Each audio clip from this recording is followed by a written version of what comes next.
안녕하세요. 박종일 목사입니다. 우리 지난 시간에 우리 육가 복음으로 말미암아 종에서 아들이 되다에서 말씀을 나눴습니다. 우리는 율법 아래 있을 때는 종이었지만 그러나 하나님께서 예수님을 보내주시고 또 그 예수님을 믿는 믿음으로 말미암아 이제는 종이 아닌 아들이 되었고 또 아들이어서 우리는 하나님의 상속자가 되었습니다. 우리가 예수님이 오시기 전에는 우리가 의식 위주의 종교에 얽매일 수밖에 없는 존재지만 그러나 이제 예수님을 믿는 믿음으로 우리는 영적 체험의 종교의 생활을 할 수가 있고 또 그런 자리에 있게 되어지죠. 사도 바울은 갈라디아 사람들이 바울과 또 바나바 또 믿음의 사람들 통해서 바울을 통해서 갈라디아 사람들이 예수님을 믿기 전에는 그들의 옛날에 형식 위주의 그런 종교 생활을 했었지만 거기에 매여 있었지만 그러나 예수님을 믿는 믿음, 참 복음, 우리를 자유케 해주는 자유를 주는 그 참 복음 가운데서 그들이 자유함을 얻었는데 왜 예전으로 돌아가려고 하는가를 이야기하고 있습니다. 그래서 속박으로 되돌아가는 비극에 대해서 우리 갈라디아서를 통해서 또 4장의 후반부를 같이 나누기를 원합니다. 갈라디아를 보면 특별히 갈라디아 사람들이 바울을 굉장히 사랑했고 또 바울을 참 좋아했고 그의 바울의 어떤 육신적인 연약함, 정확히 알 수는 없지만 그런 연약함도 다 품어줬던 그것을 바울은 먼저 이야기합니다. 우리 갈라디아서 4장 14절인데요. 그리고 내 육체의 연약함이 여러분에게 시험거리가 될 만한 것이 없는데도 여러분은 비웃거나 멸시하지 않았고 도리어 나를 하나님의 천사처럼 그리스도 예수처럼 환영해 주었습니다. 아주 너무 귀한 고백이고요. 또 제가 여러분에게 좀 고백하고 싶은 말이기도 해요.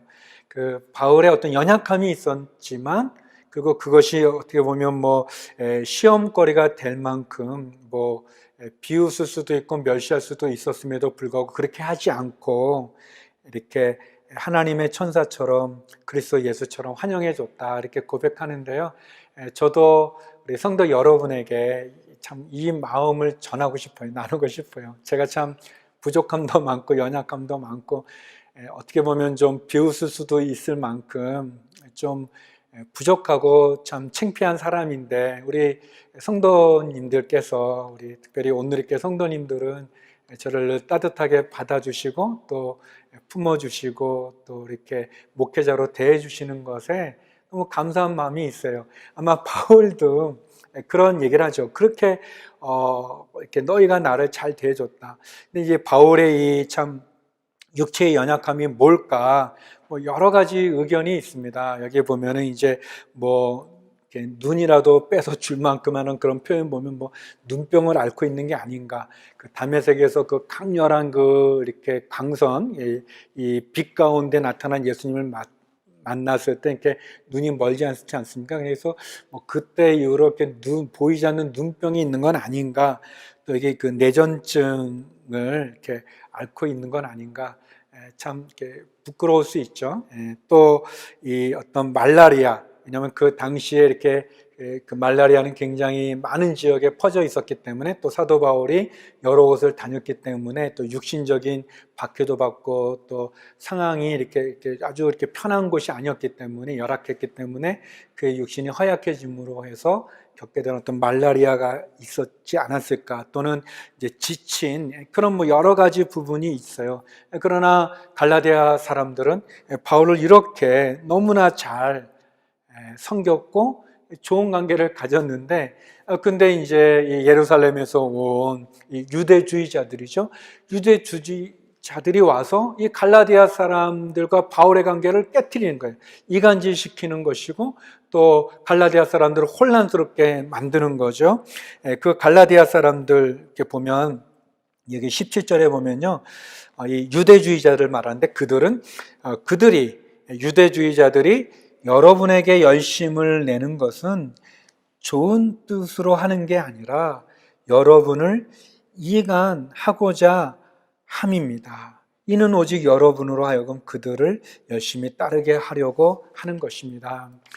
바울을 향해서 눈이라도 뽑아줄 수 있을 만큼 정확히 이제 바울의 어떤 연약함이 뭔지는 우리가 알 수 없지만 모르지만 그러나 그런 인간적인 연약함을 보지 않고 천사처럼 대하고 하나님의 사람으로 품었던 갈라디아 사람들이 이 유대주의자들이 와서 이간질하는 그 이간질 때문에 바울의 말을 떠나고 바울을 저버리고 바울의 말을 듣지 않고 그런 참 어리석은 그런 모습을 보여주는 거죠. 그리고 이 유대주의자들이 이렇게 열심을 내는 거는 진짜 그들을 사랑해서라기보다 그들을 참 진리 가운데로 이끌려고 하는 것보다 자기 편으로 만들려고 하는, 더 나아가서는 그들을 유대인처럼 만들려고 하는, 율법의 속박 아래에 있게 하려고 하는 그런 의도가 있다는 것을 사도 바울이 말하고 있습니다. 우리는 어떤 사람이 우리에게 베푸는 친절에 대해서 그 친절은 너무 감사한 건데, 그러나 그 사람이 내게 베푼 친절을, 그 동기를 주목할 필요가 있어요. 사기를 치는 사람이 보면 처음부터 난 사기꾼이야 그렇게 하는 사람 대부분 없어요. 다 다정하게 오고 뭐 돕는 것처럼 돕고 뭐 막 그렇게 하다가 나중에 이렇게 잡아먹는 것처럼 사기를 치는 것처럼 그렇게 하지 않습니까? 뭐 이자를 많이 준다고 해가지고 처음에는 뭐 적은 돈을 빌려서 막 큰 이자를 주다가 그래서 신용을 쌓은 다음에 그 다음에는 엄청 많은 돈을 이렇게 빌린 다음에 도망가 버리는 그런 것처럼 말이죠. 이 유대주의자들이 갈라디아 사람들에게 접근해서 열심을 내는 것은 그들을 사랑해서가 아니라 그들을 바울과 이간질시키려는 그런 동기가 있다, 그런 의도가 있다라고 얘기하는 거죠. 그래서 바울은 굉장한 염려를 합니다. 그 유대 사람들, 유대주의자들의 동기, 그 동기와는 너무나 다른 거죠. 바울은 19절, 20절에 이런 고백을 하게 됩니다. 내 자녀들이여, 여러분 안에 그리스도의 형상이 이루어지기까지 나는 다시 여러분을 해산하는 고통을 겪습니다. 내가 지금 여러분과 함께 있어서 내 음성을 바꿨으면 좋겠습니다. 이는 여러분에 대해 당혹감을 느끼고 있기 때문입니다. 바울은 이 갈라디아 사람들이 너무나 어리석게 그 유대주의자들의 그 동기를 모르고 그들에게 휩쓸려서 참된 복음이 아닌 다른 복음을 따라가고 있는, 진리가 아니라 거짓된 종교에 휩싸여 가는 그런 이 은혜로 주어지는 예수 그리스도를 믿는 믿음으로 얻어지는 이 구원의 진리에서 벗어나서 형식을 따르고 또 행위를 강조하고 그렇지만 자유도 얻을 수 없는 그 안타까운 마음이 너무 많은 거죠. 마치 이렇게 해산하는 고통을 갖는다라고 이렇게 말하지 않습니까? 이 바울의 이 동기와 유대주의자들의 이 동기가 얼마나 다른지 모르겠습니다. 그러면서 다시 한번 분명하게 율법과 예수 그리스도 믿는 믿음으로 얻어지는 복음을 비교해서 또 계속해서 설명합니다. 특별히 두 언약을 비교하는 거죠. 속박 아니면 자유의 부분인데요. 21절부터 우리 마지막 절까지의 내용입니다. 두 언약을 비교합니다. 바울은 계속해서 율법 학자들, 유대 율법 학자들이 논증하는 것처럼 구약 성경을 통해서 변증을 이루어 나갑니다.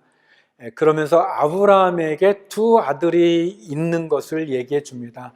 우리가 아는 것처럼 아브라함이 이제 75세에 부름을 받지만 그러나 이제 자식이 없지 않습니까? 이제 자식이 없으니까 아브라함이 이제 엘리에셀을 종으로 있었던 다메섹 출신의 이제 엘리에셀이라는 종을 양자로 삼고자 이제 하지만 하나님이 아니다. 너의 몸에서 난 씨라야 된다라고 이렇게 얘기하죠.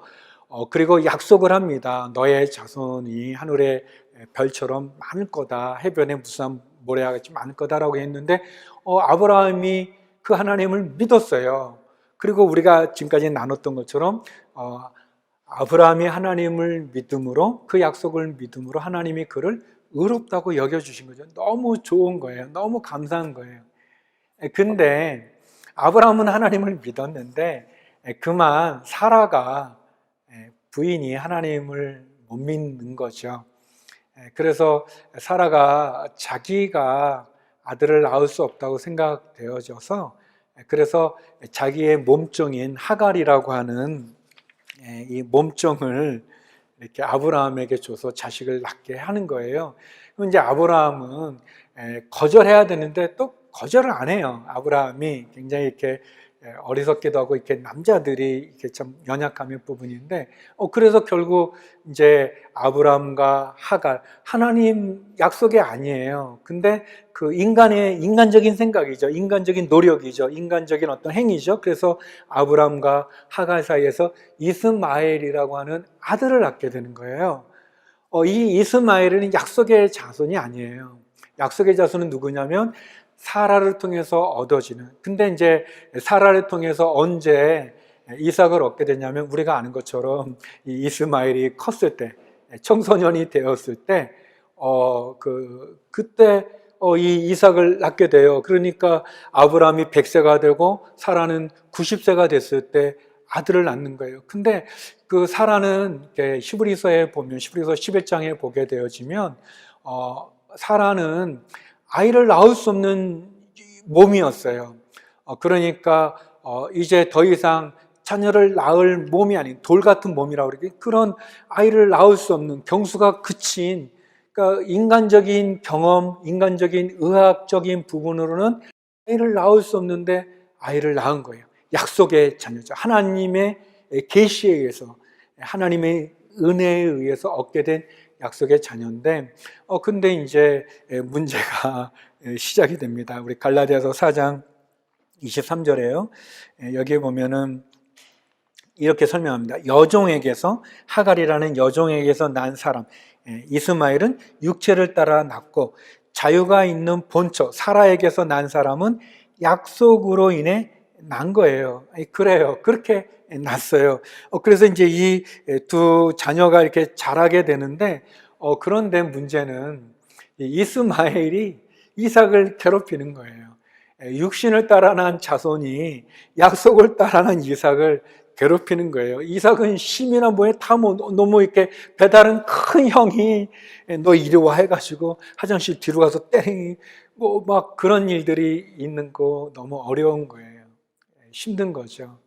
근데 사라가 그 장면을 보게 돼요. 그러니까 또 사라 화가 나니까 아브라함한테 가서 이렇게 따지고, 그러니까 아브라함이 너의 몸종 아니냐, 너 마음대로 해라, 그렇게 얘기합니다. 그래서 하갈을 내쫓게 되죠. 또 하나님께서는 그 하갈 내쫓긴 받지만 또 그 하갈에게도 은혜를 또 베풀어 주세요. 그렇지만 이 육신을 따라 난 이스마엘, 그 이스마엘의 자손과 결국은 약속 따른 이삭의 자손이 끊임없는 갈등과 싸움이 일어나는 게 지금의 중동의 그 근본적인 또 문제이기도 하고 어려움이죠.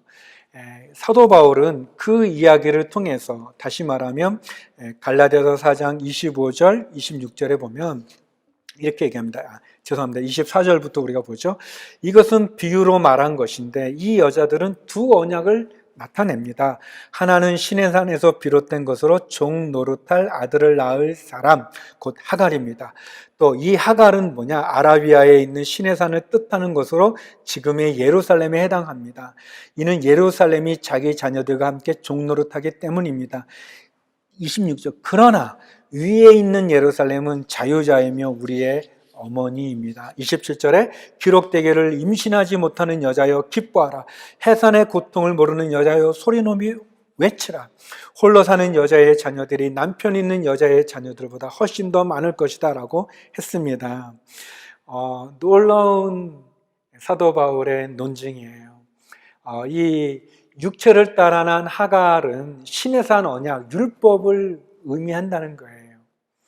그리고 이 약속을 따라 난 이 사라에게서 난 이삭은 약속의 자녀를 말하는 것이고, 이 약속의 자녀는 또 예수 그리스도로 말미암아 얻어지는 새 언약을 말한다는 거죠. 시내산의 율법, 육신으로 행함으로 육신을 따라 난 육신으로 의롭다 하면 얻으려고 노력하는 그 율법을 상징하는 시내산 언약과 은혜로 주어진 거죠. 도저히 애를 낳을 수 없는 몸인데 애를 낳은 거죠. 이건 하나님의 은혜죠. 하나님의 사랑이죠. 하나님의 계시죠. 그 하나님의 은혜로 얻게 된 이삭으로 대변되어지는 새 언약, 예수 그리스도를 믿는 믿음으로 얻어지는 새 언약. 여기 그 27절에 난대로 임신하지 못한 여자, 또 해산의 고통을 모르는 여자, 그리고 홀로 사는 여자의 자녀가 남편 있는 여자의 자녀보다 훨씬 더 많다. 그러니까 이 유대인들보다 나중에 예수님을 믿는 이 이방인들, 예수님을 믿는 믿음으로 얻어지는 성도들이 얼마나 많습니까? 훨씬 더 많은 그것을 우리들에게 상징적으로 보여주는 이 두 언약을 통해서 약속의 자녀에게 주어지는 그 많은 것들을 우리에게 설명해 주는 그런 사도 바울의 논증입니다. 얼마나 신나고 또 얼마나 좋은지 모르겠어요. 계속해서 여기 보면은 30절에 이렇게 얘기하죠. 이제 자꾸 그 육신의 자녀가 약속의 자녀를 괴롭히니까 이렇게 얘기합니다. 갈라디아서 4장 30절에 그런데 성경은 무엇이라고 말합니까? 여종과 그녀의 아들을 내쫓으라. 여종의 아들이 자유가 있는 본처의 아들과 함께 상속받지 못할 것이다 라고 했습니다. 그래서 31절에 그러므로 형제들이여 우리는 여종의 자녀가 아니라 자유가 있는 본처의 자녀입니다. 이런 말이에요. 놀라운 말이죠. 성경에 보면 창세기 21장 10절에 보면 결국 이 이스마엘, 하갈, 육신을 따라 난 자녀 시내산 언약을 내쫓는 거죠. 그것은 같이 상속받을 수 없다는 거예요. 마찬가지로 율법으로 구원받는 시내산의 언약이 예수 그리스도의 십자가의 보혈의 피를 믿는 믿음으로 얻는 구원, 이 복음과 같아질 수 없는 거예요. 같이 상속받을 수 없는 거예요. 유대주의자들의 주장처럼 할 수 없다는 것을 명백하게 얘기하고 더 나아가서 어떻게 보면 진리를 우리들에게 선언하는 거죠. 그래서 그 이단들을 우리가 용납할 수 없는 거죠. 예수님의 십자가의 구원이 불완전하기 때문에 또 뭐를 해야만 된다라고 말하는 이단들의 주장을 따를 수 없는 거죠. 함께 공존할 수 없는 거죠. 또 우리는 아브라함의 자손이다, 혈통으로 아브라함의 자손이다 말하는 유대교의 구원이 있지 않는 거죠. 행위를 강조하는 모든 종교들, 어떻게 보면 우리가 예수님 믿기 전에 있는 이 세상의 모든 종교들의 기본적인 게 기본 테크 아닙니까? 주고받는 것, 내가 지성이면 감천이다, 뭐 이렇게 지성을 들여서 내 인간적인 노력을 해가지고 하늘을 감동시키고 움직여서 내가 얻고자 하는 것을 얻고자 하는 그런 이 세상의 종교와 우리가 타협할 수 없는 거죠. 왜 기독교만 진리가 있다고 그러느냐? 왜 예수님을 믿어야만 구원받는다고 그러냐? 진리이기 때문에 그런 거죠. 다른 것이 있을 수 없기, 함께 상속받을 수 없기 때문에 그런 겁니다. 그래서 31절에 그러므로 형제들이여 우리는 여종의 자녀가 아니라 자유가 있는 본체의 자녀이시죠. 자녀입니다라고 이렇게 선언하는 거죠. 사랑하는 성도 여러분, 우리는 율법 아래 율법의 자녀가 아닙니다. 율법의 저주 아래에 있는 인생이 아닙니다. 우리는 약속을 따라 난 약속의 자녀이죠. 예수 그리스도를 믿는 믿음, 그 믿음으로 말미암아 하나님의 자녀가 됐고 하나님의 자녀는 상속을 받는 거죠. 상속받는 자녀로 머무는 겁니다. 사도 바울은 갈라디아에서 분명히 얘기합니다. 그 예루살렘에 온 유대주의자들이 있는데 그들은 예루살렘에서만 하나님이 임재한다, 하나님이 예배를 받으신다, 하나님이 예루살렘의 성전에서만 우리의 예배를 받아주시고 예루살렘의 성전이 하나님이 임재하는 곳이다라고 말하는 그런 이 의식 위주의 종교에 갇힌 이 사람들에게 말합니다. 그 예루살렘에 해당된다. 하갈은 아라비아에 있는 시내산을 뜻하고 지금의 예루살렘에 말한다. 그러나 사라에게서 난 그것은 위에 있는 예루살렘, 자유자의 모습을 보여준다 얘기합니다. 우리가 역사적으로 아는 것처럼 그 예루살렘도 예수님의 예언처럼 돌 하나도 돌 위에 있지 못하게 다 무너져 버리지 않습니까? 예수님 믿는 믿음이 우리를 구원하는 거죠. 율법은 우리로 하여금 우리가 얼마나 큰 죄인인지를 가르쳐 주고 또 우리에게 예수님이 필요하다는 사실을 깨닫게 해주고 우리를 예수님 앞으로 인도해 줍니다. 율법은 거기까지죠. 그리고 그 율법을 통해서 우리는 우리가 죄인임을 깨닫고 예수님이 필요함을 고백하고 그리고 예수님을 믿고 십자가에 우리의 모든 죄를 대속하신 그 예수님으로 인해서 예수님과 함께 죽고 그리고 예수님과 함께 다시 살아나고 그래서 양자의 영이신 성령님으로 말미암아 하나님을 아빠, 아버지, 아바, 아버지라고 부르고 그리고 하나님을 아버지로 부름으로 하나님의 자녀이기 때문에 하나님의 약속의 상속자로 살아갈 은혜를 누리게 되는 거죠. 그런데 우리가 아직까지도 율법에 매여 있다면 아직까지도 율법을 따라 살아가고 있다면 그것은 우리가 하갈을 내쫓은 것처럼 이스마엘과 하갈 그 육신을 시내산의 언약을 내어 쫓은 것과 같이 우리가 그 형식적인 종교를 내어 쫓고 우리의 인간의 노력과 선행, 자격으로 주어진다고 말하는 이 세상의 종교들의 그것을 내쫓아야 되는 거죠. 같이 공존할 수 없는 거죠. 이단들을 거부하고 이단들을 분별하고 그 참 진리인 복음 예수 그리스도의 십자가로 얻어지는 이 구원의 진리 가운데 우리가 서 있어야 되는 거죠. 이것이 바울이 갈라디아서 3장 4장을 통해서 논증했던 그런 너무나 엄청나고 큰 복음입니다. 저는 3장 4장을 읽으면서 어떤 이 가슴이 참 먹먹해지는 그 십자가에 예수님과 함께 죽는 그 나를 위해 대신 죽으신 그 십자가의 이렇게 감동이 있고요. 은혜가 있고 더불어서 예수 그리스도 안에서 내가 누리게 되는 이 참 자유, 이 참 은혜, 이것이 얼마나 놀라운지 모릅니다. 이 자유를, 이 복음을 저는 다른 어떤 거에 빼앗길 수도 없고 또 성도 여러분도 마찬가지겠죠. 우리는 이 복음을 전하고 나누고 주님이 다시 오는 그날까지 복음 가운데서 이 복음의 진리를 모르는 많은 사람들 아직도 그 죄 굴레 가운데 자유를 누리지 못하고 살아가는 그분들에게 복된 소식을 전하고 나누고 그리고 그 은혜 가운데 승리하는 저와 여러분 되기를 간절히 기도드립니다. 그런 마음으로 우리 또 다음 시간에 뵙겠습니다. 감사합니다.